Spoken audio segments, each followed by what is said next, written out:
Hello, bienvenue les amis dans cette nouvelle vidéo éducative où je vais vous faire une petite introduction sur les divergences en trading. Alors si vous avez déjà entendu parler de divergences et que vous ne saviez pas de quoi il s'agit vraiment ou que vous aimeriez apprendre un peu plus sur les divergences, je pense que cette vidéo elle est pour vous et je vous invite à la suivre du début jusqu'à la fin pour vraiment savoir ce qu'est une divergence, comment est-ce que vous allez pouvoir déterminer les divergences sur vos différents graphiques. Alors, c'est quoi une divergence en trading? Une divergence est au sens large du terme en fait une différence de comportement entre deux éléments distincts. Dans notre cas ici en fait, ces deux éléments seront le graphique et un indicateur de la famille des oscillateurs. Cela veut simplement dire quoi? En trading ici, on dira qu'il y a divergence lorsqu'au niveau du graphique, on va observer quelque chose de différent que ce qu'on pourrait observer au niveau de notre oscillateur. Donc, les indicateurs utilisés pour déterminer les divergences sont de la famille des oscillateurs. Parmi ces oscillateurs, on peut voir par exemple la RSI, la MACD, le stochastique, l'indicateur TDI et bien d'autres oscillateurs. Alors, si vous avez compris ce qu'est une divergence, déjà, ne vous inquiétez surtout pas. On verra en pratique voilà ce qu'est vraiment la chose, mais si vous avez déjà compris la définition, c'est vraiment super. Je répète encore une fois la définition. Une divergence est au sens large du terme une différence de comportement entre deux éléments distincts. Et dans notre cas ici, ça va être une différence de comportement entre le prix et notre oscillateur. J'espère que vous avez très bien compris. Donc, on va continuer. Quels sont les avantages de l'utilisation d'une divergence? Pourquoi en fait c'est intéressant d'utiliser les divergences quand on fait du trading? Déjà, les divergences nous permettent de prédéterminer de possibles corrections, des retournements et des continuations de tendance. En deux, grâce aux divergences, on peut sortir de position à temps et ne pas subir en fait de correction. Cela veut dire quoi?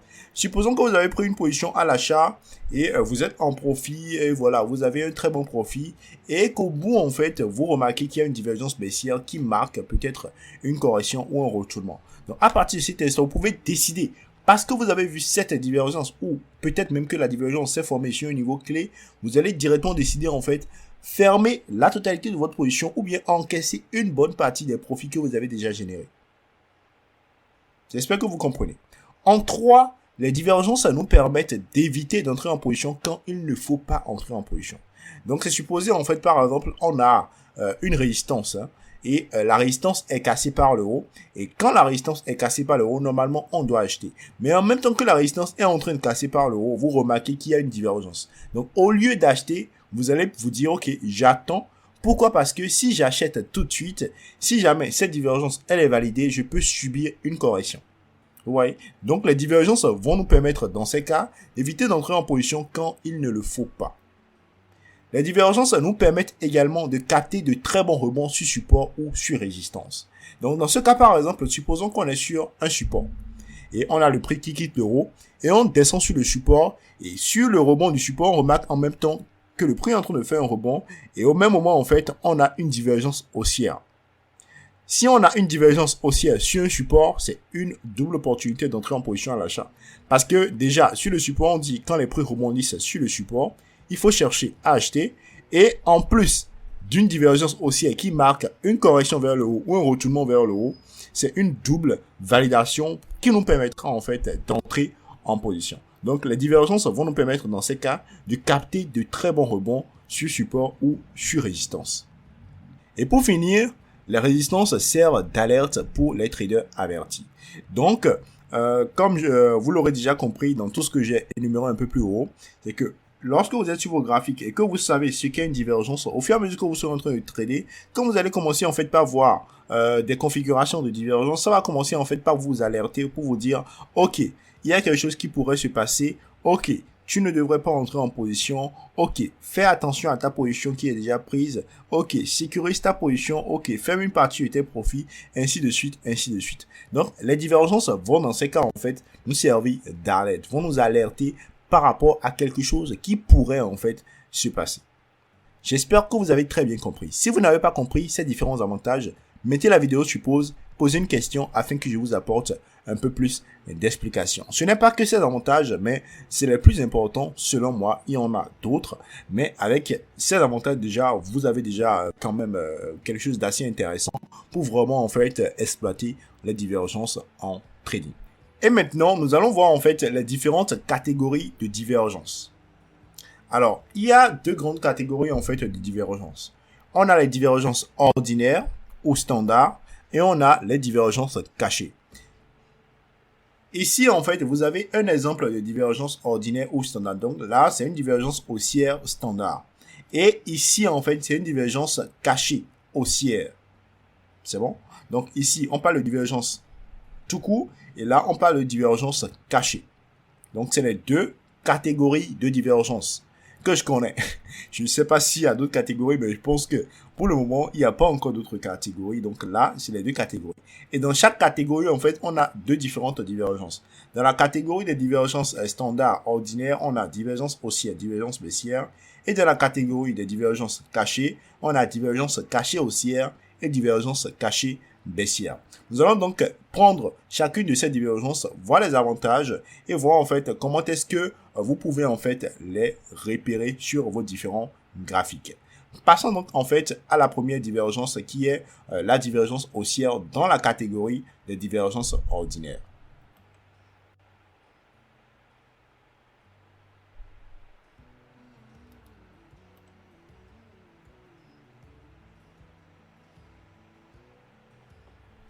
Alors, nous allons donc commencer avec la divergence haussière. On parle de divergence haussière lorsqu'au niveau du prix, nous avons des creux de plus en plus bas et lorsqu'au niveau de notre oscillateur, nous avons des creux de plus en plus haut. Alors, sur cette illustration que j'ai eu à mettre ici, vous allez remarquer qu'ici, on a ce creux-là qui est plus bas que celui-ci sur le prix. Donc ça, c'est le graphique du prix. C'est bon? Donc, on a ce creux-là qui est plus bas que celui-ci. Mais quand on descend sur notre oscillateur, on a ce creux qui est à ce niveau-ci qui est plus haut que le précédent. Donc, en fait, ce que vous devez comprendre ici, c'est qu'il faut vraiment qu'il y ait une correspondance entre les creux sur le prix, en fait, et l'oscillateur. Donc, si par exemple, c'est ces creux qu'on a pris sur le prix, quand on trace une ligne verticale, le creux qu'on va trouver sur l'oscillateur doit correspondre, en fait, à ce creux-là. Et pareil pour ceci également. Et donc, vous remarquerez qu'ici, on a sur le prix creux de plus en plus bas et sur notre oscillateur creux de plus en plus haut à ce niveau-là. C'est donc ça, on appellera cela une divergence haussière. C'est bon? Donc, creux de plus en plus bas sur le prix et creux de plus en plus haut sur l'oscillateur. C'est ça que j'ai matérialisé avec l'oblique en tiret. Ici sur le prix et également sur l'oscillateur à ce niveau-ci. Comme vous pouvez le remarquer. J'espère que vous avez compris. Donc, en bas ici, j'ai mis en fait une note qui vous dit, retenez bien que vous pouvez aussi utiliser la MACD, le TDI ou le stochastique comme oscillateur pour déterminer une divergence. Ici, l'oscillateur que j'ai utilisé, c'est l'indicateur RSI. Donc, vous n'êtes pas obligé d'utiliser le RSI à tous les coups. RSI est beaucoup utilisé, mais vous n'êtes pas obligé. Vous utilisez l'un des oscillateurs cités en bas ici, vous pouvez déterminer les divergences avec. Donc, j'espère que vous avez retenu cela. Divergence haussière, creux de plus en plus bas sur le prix et creux de plus en plus haut sur l'oscillateur. Tout à l'heure, quand on passera sur nos graphiques, je vais vous expliquer un peu plus pourquoi ça prend le nom de divergence haussière. Et également, en fait, je vais vous montrer comment est-ce que vous allez pouvoir déterminer en un clin d'œil vos différentes divergences haussières. Alors, passons maintenant aux divergences baissières. On parlera de divergence baissière lorsqu'au niveau du prix, on aura des sommets de plus en plus hauts et au niveau de notre oscillateur, on aura des sommets de plus en plus bas. Donc, comme vous pouvez le voir sur la représentation ici, à ce niveau-là, on a ce sommet qui est plus haut que le précédent. Donc, ça, c'est la partie du graphique. On a ce sommet qui est plus haut que le précédent. Mais quand on vient sur notre oscillateur, on a ce sommet-là qui est plus bas que le précédent. Donc, sur le prix, sommet de plus en plus haut et sur notre oscillateur, sommet de plus en plus bas. Et lorsqu'on voit ça, on dit directement qu'on a une divergence baissière. Et je précise encore une fois que l'oscillateur, ça peut être la MACD, le TDI ou le stochastique. Pas obligatoirement notre indicateur RSI, mais tout autre oscillateur nous permettant de déterminer les divergences. Alors, si vous avez compris ce qu'est une divergence haussière et ce qu'est une divergence baissière, avant de passer aux divergences cachées, je pense qu'on devrait aller sur nos graphiques afin de déterminer nous-mêmes en live les différentes divergences afin que vous aussi, vous puissiez vraiment maîtriser comment vous allez pouvoir les déterminer. Alors, sans plus tarder, allons donc sur nos différents graphiques. Alors les amis, nous voilà donc sur la plateforme TradingView et nous allons passer à la pratique comme je l'ai dit tout à l'heure. Donc la première chose que je vais commencer par faire, c'est ajouter l'oscillateur que j'aimerais utiliser. Et ici donc on va utiliser l'oscillateur RSI. Donc je clique là et je recherche tout simplement RSI, Relative Strength Index. Donc moi je l'avais déjà ici, donc je peux directement l'ajouter comme ceci.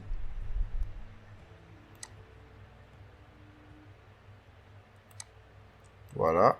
Il y a une particularité avec la mise à jour de TradingView. Donc, si vous ajoutez la RSI directement sur TradingView, vous aurez cette moyenne mobile centrale là. Donc, je vais retirer cela. OK. Et voilà, donc, on a notre RSI qui est bel et bien placé. Donc, RSI période 14. Donc, voilà donc comment est-ce qu'on pourra déterminer les divergences. Déjà, on va commencer avec la divergence haussière. Et comme on l'a dit, on parlera de divergence haussière lorsqu'on aura en fait des creux de plus en plus bas au niveau du prix et des creux de plus en plus haut au niveau de notre oscillateur RSI. Alors, pour donc déterminer cette divergence, il faudra directement regarder les creux au niveau du prix et les creux au niveau de l'oscillateur RSI.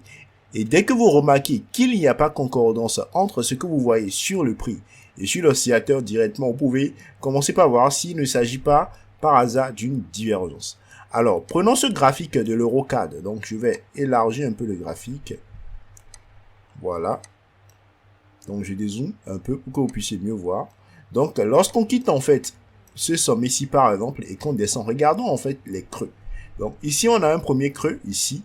Et voilà sa correspondance sur notre oscillateur RSI. Ici, on a un autre creux. Voilà sa correspondance sur notre oscillateur RSI. Et là, on a un autre creux et c'est sa correspondance sur notre oscillateur RSI. Mais quand on zoome, on regarde très bien les deux derniers creux qu'on a eu. Vous allez remarquer qu'ici, en fait, on a des creux de plus en plus bas sur le prix. Mais au niveau de notre oscillateur RSI, on a des creux de plus en plus haut. Et donc, à partir de là, on peut tracer quelque chose comme ça. Et dire en fait qu'ici, on a une divergence haussière. Donc, comme vous-même, vous pouvez le remarquer, sur le prix, on a creux de plus en plus bas et sur notre oscillateur, on a creux de plus en plus haut. Donc, divergence haussière. Alors, si on continue, on remarque qu'ici, on a formé un autre creux plus bas que le précédent. Mais toujours sur notre oscillateur RSI, ce nouveau creux qui a été formé est plus haut que le précédent. Donc, on peut prolonger notre divergence comme ceci. Et là, on a une divergence qui est bien plus grosse. Et on parlera simplement de divergence haussière. Voilà donc de façon très simple, vraiment très simple, comment est-ce que vous allez pouvoir déterminer les divergences haussières. Donc, il suffit juste de commencer par regarder en fait les creux. Et lorsque vous remarquez que sur le prix, on a des creux de plus en plus bas, et sur l'oscillateur, on a des creux de plus en plus haut, alors directement, vous allez dire en fait qu'on a une divergence haussière. Je tiens à préciser que les divergences haussières seront très efficaces lorsqu'on va les retrouver à la fin d'une phase baissière et les divergences baissières seront très efficaces lorsqu'on va les retrouver à la fin d'une phase haussière. Rassurez-vous, pour tous ceux qui ont pris mon cours débutant, vous aurez le lien dans la description. Pour ceux qui n'ont pas pris, vous aurez en fait pas à pas comment est-ce que vous allez exploiter chaque type de divergence pour trader. Et cette vidéo éducative, elle n'est pas pour vous montrer comment utiliser les divergences pour trader, mais c'est pour vous montrer comment est-ce que vous allez pouvoir vraiment déterminer les divergences sur vos graphiques. Voilà donc de façon simple comment est-ce que vous pouvez déterminer une divergence haussière sur vos graphiques. Passons donc maintenant à la divergence baissière. Alors, pour vous montrer le cas de la divergence baissière, je vais utiliser une autre classe d'actifs qui est tout simplement en fait la crypto-monnaie. Donc, je vais utiliser en fait le Bitcoin, donc le Bitcoin coté contre le dollar américain, donc BTC USD. Et à partir du graphique du Bitcoin, on va pouvoir déterminer des divergences. Généralement, le Bitcoin, en fait, lorsqu'on va former des plus hauts, c'est des divergences, en fait, qui signalent le retournement des prix. Et donc, c'est très facile de retrouver des divergences sur le Bitcoin. Alors, quand on prend directement ce graphique du Bitcoin, là, je suis sur le graphique daily du Bitcoin. Complètement en haut ici, on remarque en fait qu'on a des sommets de plus en plus hauts. Mais quand on fait la correspondance sur notre oscillateur RSI ici, on remarque qu'on a des sommets de plus en plus bas. Donc c'est presque pareil que ce qu'on a fait en fait avec la divergence haussière. C'est bon, on regarde en fait ici les sommets. Pourquoi? Parce qu'on dit en fait qu'il y a divergence baissière lorsqu'on a au niveau du prix des sommets de plus en plus hauts comme ce qu'on a ici et au niveau de l'oscillateur des sommets de plus en plus bas. Et étant donné qu'on a cette définition, tout ce qu'on aura à faire lorsqu'on va vouloir déterminer des divergences baissières, c'est commencer déjà par regarder en fait les sommets au niveau du prix. Et on va voir en fait là où on a des sommets de plus en plus hauts par exemple. Donc ici, on a ces sommets là qui est plus bas que celui-ci, donc on a ceci qui est plus haut que ce dernier-là. Donc on peut comparer en fait la correspondance sur notre oscillateur. Et ici, on remarque vraiment que quand on fait la correspondance, ce sommet est bien plus haut en fait que ce qui est en bas ici. Donc il n'y a pas de divergence dans ce cas. Mais quand on continue un peu plus haut, quand on prend ces deux sommets et qu'on les compare avec ce qu'on retrouve sur notre oscillateur en bas, on remarque qu'ici, au niveau du prix, on a des sommets de plus en plus haut, donc on a ce sommet qui est plus haut que le précédent, mais quand on vient au niveau de notre oscillateur, on a ce sommet là qui est plus bas que le précédent, et donc on peut mettre quelque chose comme ceci, et on va simplement dire en fait qu'on a une divergence baissière sur notre actif.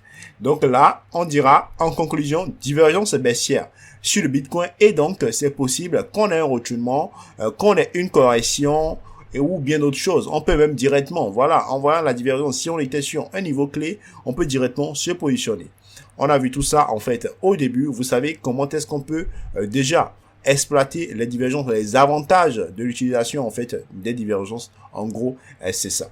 Alors, une fois qu'on a maintenant déterminé la divergence baissière, j'espère que vous avez compris comment déterminer une divergence haussière standard et une divergence baissière standard. Si vous n'avez pas compris, mettez s'il vous plaît la vidéo suppose, écrivez-moi par WhatsApp ou si vous êtes dans la communauté Discord, écrivez dans la communauté privée Discord, posez une question par rapport à ça. Je me ferai un plaisir de vous donner beaucoup plus de détails et même si je ne suis pas là, il y a des anciens étudiants dans la communauté qui vont vous apporter en fait beaucoup plus d'explications par rapport à ce que vous n'avez pas compris. Alors, sans plus tarder, nous allons maintenant passer aux divergences cachées. Donc, on va repartir sur notre diapo. Je vais vous présenter les divergences cachées avant qu'on ne revienne encore une fois sur le graphique pour déterminer des divergences cachées. Alors, en ce qui concerne les divergences cachées, comme vous le savez très bien, on a la divergence cachée haussière et la divergence cachée baissière. Pour la divergence cachée haussière, on dira en fait qu'on a une divergence cachée haussière lorsque sur le prix, on a des creux de plus en plus hauts et sur notre oscillateur, on a des creux de plus en plus bas.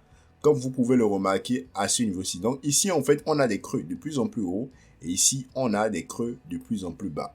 Ce qui est intéressant, en fait, avec les divergences cachées, c'est que généralement, lorsqu'on a des divergences cachées, ça nous offre, en fait, des opportunités d'entrer en position pour poursuivre la tendance, pour aller dans le sens de la tendance, pour continuer le mouvement dans le sens de la tendance. Donc ici, comme vous pouvez le voir, on est dans une phase, dans le début d'une phase haussière, donc sommet de plus en plus haut, creux de plus en plus haut. Et cette divergence cachée haussière apparaît en fait pour nous dire, ok, tu peux en fait continuer dans le sens de la tendance. Donc dès qu'on verra en fait une divergence cachée haussière, ce sera généralement un signal pour continuer dans le sens de la tendance, pour se positionner dans le sens du mouvement principal qui était déjà en train de se faire. Parfois, on aura en fait des divergences cachées qui nous permettront d'entrer en position dans le sens opposé à la tendance, mais très souvent, les divergences cachées qu'on a, c'est souvent en fait pour continuer dans le sens de la tendance, un peu comme ce qu'on a à ce niveau-ci.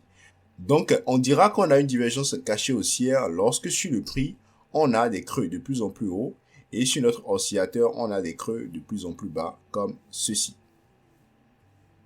divergence cachée baissière, on dira qu'on a une divergence cachée baissière lorsque sur le prix, on a des sommets de plus en plus bas, comme ceci, et sur notre oscillateur, on a des sommets de plus en plus hauts. Et comme vous l'aurez compris, pour la divergence cachée haussière, ça nous permet d'entrer en position à l'achat, et la divergence cachée baissière nous permet tout simplement d'entrer en position à la vente. Alors, sans plus tarder, repartons en fait sur nos graphiques pour ensemble déterminer une divergence cachée haussière et une divergence cachée baissière. Alors, pour déterminer la divergence cachée haussière, étant donné qu'on va prendre en compte les creux, la première chose qu'on va commencer par regarder en fait, c'est des creux de plus en plus hauts au niveau du graphique. Parce que divergence cachée haussière, ça veut dire tout simplement creux de plus en plus haut au niveau du prix et creux de plus en plus bas au niveau de l'oscillateur. Donc, quand on vient sur nos graphiques, la première chose à voir, c'est des creux de plus en plus haut au niveau du prix. Et donc, on va partir en fait de là, donc de ce creux-là, et monter voir en fait si on trouvera une divergence cachée haussière. Donc ici, on a ce premier creux à ce niveau-là. Sa correspondance ici, c'est ceci. Ensuite, on a ce second creux. Donc là, on a creux de plus en plus haut. Et c'est pareil avec notre oscillateur ici. Quand on continue, on a ce troisième creux-là bien dessiné. Mais quand on descend sur l'ordinateur, on remarque qu'en fait, le troisième creux formé en fait sur l'ordinateur, c'est à ce niveau-ci. Alors que le creux précédent ici, c'est là. Donc déjà, on voit une différence. Et là, en fait, on peut tracer quelque chose comme ceci. Donc sur notre graphique, on a creux de plus en plus haut. Donc ceci qui est plus haut que ceci. Mais quand on vient sur notre oscillateur, on a creux de plus en plus bas. Et directement, quand nous on verra ceci, on va simplement dire en fait qu'on a une divergence cachée haussière. Et quand on voit ça, on pourrait simplement se dire, ok, c'est possible que les prix continuent dans le sens de la tendance. Surtout, si on voit que c'est sur un niveau clé, si c'est une correction vers un niveau de retracement de Fibonacci, ça va être très intéressant de se positionner à l'achat pour continuer dans le sens de la tendance qui se faisait déjà tout simplement. Alors,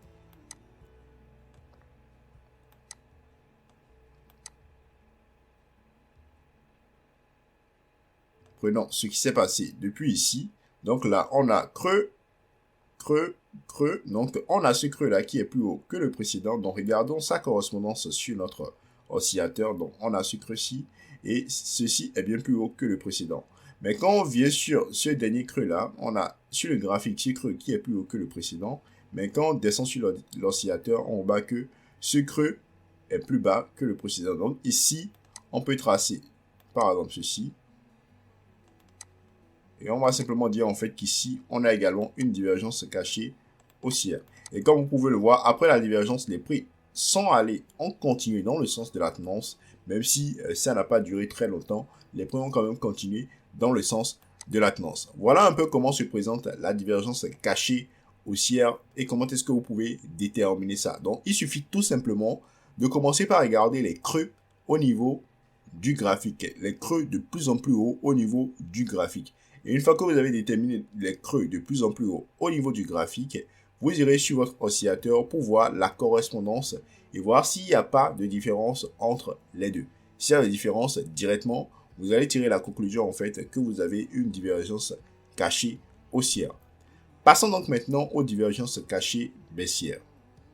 Pour la divergence cachée baissière, revenons sur notre indice, le Nasdaq. Et voyons ensemble ce qui s'est passé dernièrement sur la phase baissière. Donc, comme vous pouvez le voir, depuis un moment, on est en train de baisser en fait sur le Nasdaq.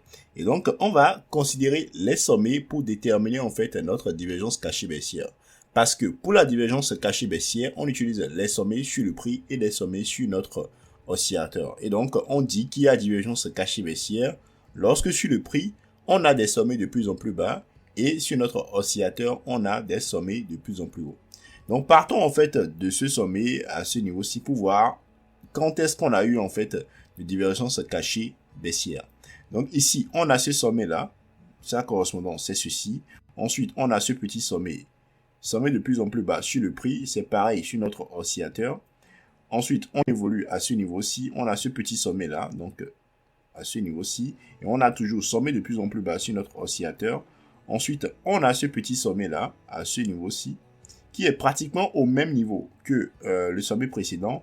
Et là, on a ce sommet qui est plus haut que le sommet précédent. Et donc là, déjà, On peut commencer par dire en fait qu'on a une divergence cachée baissière, même si elle n'est pas très prononcée. Regardez. Donc, sur le prix, on a sommet de plus en plus bas et sur notre oscillateur, on a sommet de plus en plus haut. Donc, divergence cachée baissière. Et quand on continue, quand on va prendre en fait le dernier sommet qui a été formé ici et le sommet précédent, on voit en fait qu'ici, on a des sommets de plus en plus bas. Donc, un peu comme ceci. Et sur notre oscillateur, quand on prend les deux derniers sommets comme ça, on a sommet de plus en plus haut. Donc, ici, par contre, c'est beaucoup plus prononcé. Et donc, on voit directement en fait qu'on a une divergence cachée baissière. Et ça induit le dernier mouvement baissier en fait qu'on a à ce niveau-ci. Bon, la dernière baisse sur le graphique H4 qu'on a à ce niveau-ci. J'espère que vous avez très bien vu comment j'ai déterminé la divergence cachée baissière. Donc, c'est vraiment très simple. Divergence cachée baissière, on prend les sommets. On commence par voir les sommets de plus en plus bas. Et une fois qu'on a déterminé les sommets de plus en plus bas, on va voir la correspondance sur l'oscillateur. S'il y a différence entre les deux, on confirme donc qu'il y a divergence et on peut l'exploiter pour trader. S'il n'y a pas une différence entre les deux, on continue tout simplement notre chemin jusqu'à avoir en fait une divergence. Donc les amis, ce que vous devez retenir en fait, c'est quoi? Divergence cachée haussière, ça nous permet en fait d'entrer en position à l'achat dans le sens de la tendance. Divergence cachée baissière, ça nous permet en fait d'entrer en position à la vente dans le sens de la tendance. Et lorsqu'on va vouloir rechercher la divergence cachée haussière, on va prendre en compte les creux sur le prix, donc les creux de plus en plus haut, et on ira simplement voir la correspondance au niveau de notre RSI ou notre oscillateur. Et pour la divergence cachée baissière, on va prendre en compte les sommets sur le prix et on ira simplement voir la correspondance sur notre oscillateur. Si vous n'avez pas compris, s'il vous plaît, mettez la vidéo sur pause. Si possible, revoyez encore cette partie, cette explication. Allez sur vos graphiques, mettez en pratique. Et si ça ne va toujours pas, laissez-moi un message privé par WhatsApp afin que je vous apporte un peu plus d'explications. Et donc, nous voilà à la fin de cette vidéo éducative sur la divergence en trading.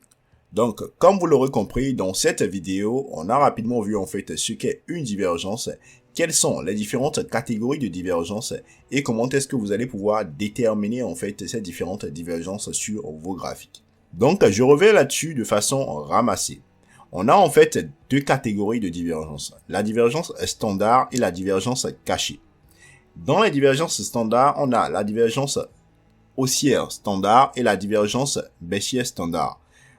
Quand on veut les appeler, on ne met pas standard à la fin. Généralement, on dit tout simplement divergence haussière et divergence baissière. Mais celui qui dit divergence haussière ou divergence baissière, il est tout simplement en train de dire divergence standard haussière ou divergence standard baissière. Quand on va prendre la divergence haussière, comment est-ce qu'on pourra déterminer ça? On dit qu'il y a divergence baissière lorsque sur le prix, on a des sommets de plus en plus bas et lorsque sur notre oscillateur, on a des sommets de plus en plus hauts. Donc ça, c'est la catégorie des divergences standards. Venons maintenant aux divergences cachées. On parlera de divergence cachée haussière lorsque sur le prix, retenez bien, on a des creux de plus en plus hauts et lorsque sur l'oscillateur, on a des creux de plus en plus bas. Et on dira en fait qu'on a une divergence cachée baissière lorsque sur le prix, on a des sommets de plus en plus bas et lorsque sur notre oscillateur, on a des sommets de plus en plus hauts. Si vous faites un peu la liaison, vous allez voir que divergence haussière standard et divergence cachée haussière, ça se ressemble un peu, seulement que c'est inversé. Ce qu'on voit en fait sur le prix au niveau de divergence standard, c'est ça on voit sur l'oscillateur au niveau de divergence cachée haussière. Et ce qu'on voit sur l'oscillateur au niveau de divergence standard, c'est ça on voit au niveau du prix, au niveau de la divergence cachée haussière. Donc je vous invite en fait à écrire sur papier et à faire la liaison et vous verrez que c'est vraiment très facile. C'est un jeu d'enfant.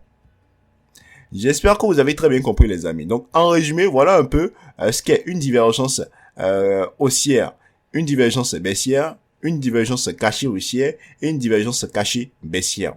Et il faut retenir en fait que divergence haussière, divergence baissière standard, on va les utiliser généralement en fait pour prendre des positions dans le sens opposé à la tendance. pour prendre par exemple des rebonds, pour prendre par exemple en fait des corrections ou des retournements de tendance. Par contre, la divergence cachée haussière ou baissière, on va l'utiliser en fait pour entrer en position dans le sens de la tendance, pour continuer en fait le mouvement dans le sens de la tendance. Même si parfois, avec la divergence cachée haussière ou baissière, on peut toujours aussi prendre des positions dans le sens opposé de la tendance. Comme je l'ai dit précédemment en fait dans cette vidéo, pour ceux qui auront en fait le cours débutant en trading, vous verrez beaucoup plus de détails par rapport à comment est-ce que vous allez pouvoir utiliser chacune de ces divergences en fait pour trader, vraiment de façon détaillée. J'espère que cette vidéo vous a plu, j'espère que vous avez tiré beaucoup d'informations de cette vidéo éducative sur les divergences. Si cette vidéo vous a plu et que vous pensez qu'elle sera utile à quelqu'un dans le besoin, n'hésitez surtout pas à la partager afin que d'autres personnes puissent suivre et puissent acquérir de nouvelles connaissances. J'ai vraiment été heureux de partager cette vidéo éducative avec vous sur ma chaîne YouTube, sur la page Facebook et également dans le cours débutant. Et j'espère vraiment vous retrouver très vite dans une nouvelle vidéo éducative ou à une de nos masterclass en trading pour ceux qui aimeraient apprendre davantage. Alors, si vous êtes sur la page YouTube, n'oubliez pas de vous abonner à la page, d'activer la cloche de notification afin de recevoir toutes les prochaines vidéos qui seront publiées. Et cette vidéo vous a été présentée par votre coach préféré, Kaenaye, en collaboration avec le groupe Classroom. Encore une fois, merci à vous et on se dit à très vite.